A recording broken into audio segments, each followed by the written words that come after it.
वे बाप का बंटवारा, दिल झकझोर देने वाली कहानी। जगदीश जी को बड़ा गुस्सा आ रहा था, पर वह कुछ बोल नहीं पा रहे थे। बड़ी बहू की बड़बड़ ने नाक में दम कर दिया था, और वजह भी कुछ बड़ी नहीं थी, केवल उनके दांत में दर्द हो रहा था। डॉक्टर ने दांत निकालने के लिए कहा, पर बहुत दर्द था, इसलिए दांत निकाला नहीं जा सकता था। दर्द कम हो इसलिए दवा दे रहे थे। उन्होंने अपनी बहू को पतली पतली खिचड़ी बनाने के लिए कहा था, क्योंकि और वह कुछ खा आज तो बिल्कुल भी मुमकिन नहीं था। पर बहू ने 2 रोटी और 1 सूखी सब्जी थाली में परोसते हुए पोते के हाथों भिजवा दो, और उन्होंने खाना खाया नहीं, इसलिए बहू बड़बड़ा रही थी कि खाना नहीं खाया तो बनवाया क्यों, कितना भी कर लो इनके तो नखरे ही खत्म नहीं होते। ऐसे बोलते बोलते बहू थाली लेकर वहां से चली गई। जगदीश सिंह ने लंबे सांस ली और अपनी छड़ी उठाई और अपने दोस्त प्रसाद की घर की तरफ चल पड़े। मन बहुत आज उदास था उनका, और अपनी दिवंगत पत्नी की याद करते हुए रास्ते में चलते चलते एक बेंच पर बैठ गए। बैठे बैठे वो अपने शुरुआती जीवन को याद करने लगे। जगदीश जी के 3 लड़के विपिन, मनोज और रोहन सरकारी कार्यालय में कार्यरत थे। उनकी पत्नी सुनंदा कम पढ़ी लिखी थी, पर मेहनती और स्वाभिमानी स्त्री थी। बड़े ही अच्छे ढंग से उन्होंने घर को संभाला था। काट कसर में एक एक पैसा कैसे जोड़ा जाता है, ये उन्होंने अपनी पत्नी से ही सीखा था। इसलिए अपनी पूरी तनख्वाह वो सुनंदा जी के हाथों में रख देते थे और खुद निश्चित हो जाते। घर के मामलों में भी वे ज़्यादा ध्यान नहीं देते थे, और कभी उनकी पत्नी ने उनकी सलाह की ज़रूरत नहीं पड़ी। वे हमेशा उनके साथ ही रहते। दिन व दिन उनकी तरक्की होती जा रही थी। बच्चों को अच्छे से अच्छे पढ़ाई मिल रही थी। जैसे तैसे उन्होंने एक बस्ती में एक छोटा सा घर लिया। जगदीश जी ने कर्ज लेकर और कुछ दोस्तों से उधार लेकर अपनी पत्नी को ये सपना पूरा किया। बच्चे बड़े हुए तो जगदीश जी ने 2 मंजिल और घर और बड़ा किया। तब तक सभी की शादी हो गई थी और सभी को 2-2 बच्चे थे। जगदीश जी अपने छोटे बच्चे रोहन के साथ पहले फ्लोर पर रहते थे। विपिन और मनोज दूसरे और तीसरे फ्लोर पर रहते थे। वैसे तो सभी अलग अलग ही थे, पर तीज त्योहारों पर सब एक साथ आकर परंपरागत तरीके से मनाते थे। रोहन की पत्नी कुछ बोलती नहीं थी, लेकिन उसे परेशानी बहुत होती थी। वो यही सोचती कि ये दोनों बस ऐसे ही हाथ हिलाते आ जाते हैं, काम तो कुछ करती नहीं है, सारा काम मुझे ही करना पड़ता है। लेकिन ये चीज़ कभी लड़ाई में तब्दील नहीं हुई, क्योंकि सुनंदा जी खुद बेहद मेहनती औरत थी। दिन भर किसी न किसी काम को करती रहती थी। जब कभी दोनों एक साथ बैठते तो जगदीश जी यही कहते कि अब कोई चिंता करने की ज़रूरत नहीं है, पेंशन तो आएगी ही, आराम से जीवन व्यतीत करेंगे। को सपने में पहले पूरे काम कर सका नहीं, उन्हें अब पूरा करूँगा। और सुनंदा जी बस हल्की सी मुस्कुराए सिर हिला रही थी, लेकिन उनका सपना बस सपना ही बन के रह गया और सुनंदा जी उन्हें छोड़कर चली गईं। जिस पत्नी से इतना प्यार और ममता से घर की नींव रखी थी, अब वह घर में दरार पड़ने लगी थी। तीज त्योहारों पर अब एक साथ आना भी बड़ा मुश्किल हो गया था। सभी अपने अपने घर गृहस्थी में मगन थे। 2 दिन पहले जब वे घर में आए तो सब कुछ बात कर रहे थे। जगदीश जी बड़े ही कौतूहल की दृष्टि से देख रहे थे।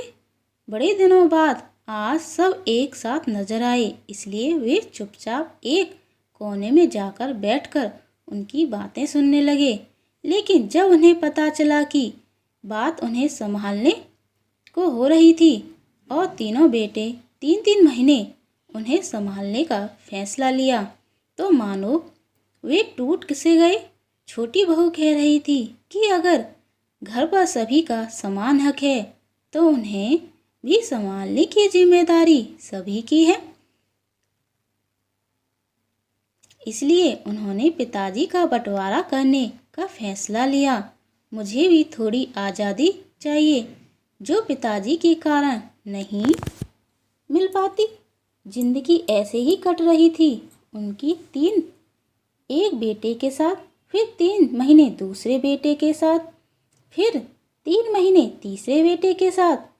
पर सबसे ज़्यादा परेशानी तब होती जब महीना आखिरी में उनकी तबीयत बिगड़ जाती और इलाज इसलिए नहीं करवाया जाता था क्योंकि वे दूसरे बेटे के पास जाने वाले हैं तो वही इलाज करवा देंगे। और आज उनका सब्र का बांध टूट ही गया। 2 दिन पहले ही वे अपना दांत निकलवाने के आए थे।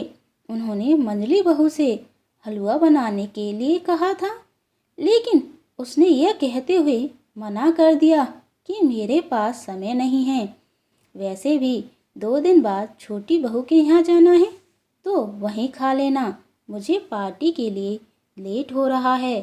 अब तक वे सब कुछ सहन कर रहे थे, लेकिन आज तो अति हो गई थी। उनका मन भर आया था।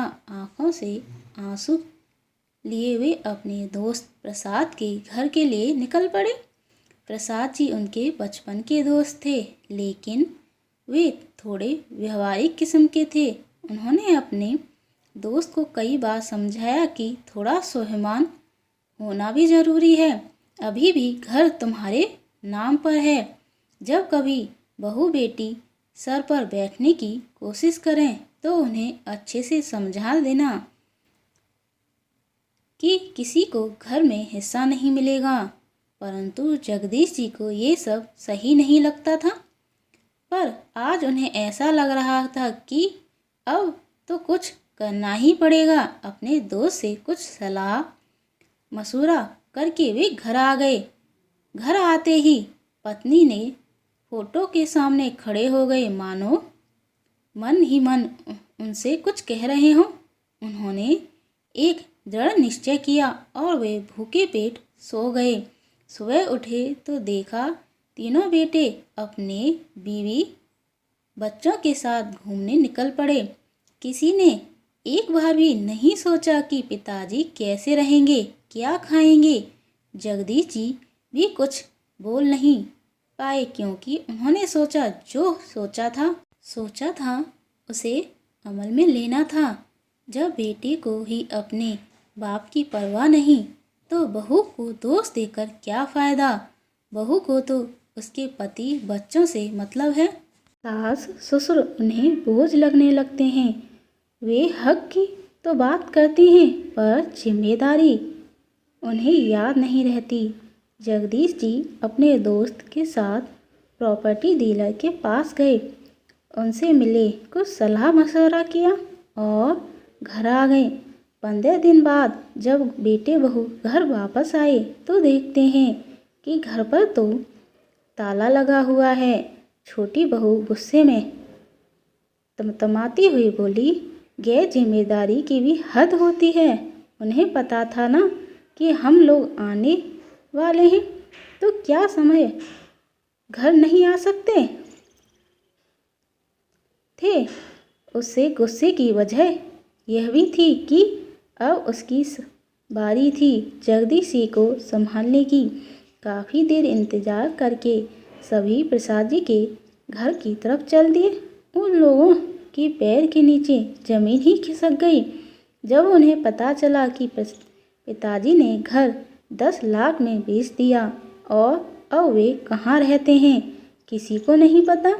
उन्हें लगा कि किसी ने उनके साथ एक भद्दा मजाक किया है। तीनों ही बेटों को अपने पिता पर बड़ा ही गुस्सा आ रहा था और ये भी सोच रहे थे कि 1 करोड़ का घर 10 लाख में क्यों बेच दिया। कोई इतने घाटे का व्यवहार कैसे कर सकता है। ये सब तीनों की समझ के परे था और तीनों अपनी अपनी ससुराल चले गए। दूसरे दिन तीनों को प्रसाद जी का फोन आया और कुछ जरूरी बताना है ऐसा कहकर घर बुलाया। वहाँ से उन्हें जो पता चला मानो दिमाग ने काम करना ही बंद कर दिया हो। सोचने समझने की मानो शक्ति ही ना रही हो। साथ हाथ पैर जोड़ने के बाद उन्हें प्रसाद जी ने बताया कि अब उनके पिता बनारस में रहते हैं और वहीं उन्होंने खुद का घर भी ले लिया है। जैसे तैसे बनारस का पता लिया और सभी बनारस जहाँ जगदीश जी रहते हैं वहाँ पहुँच गए। पिताजी का ये कदम उनके समझ से परे था।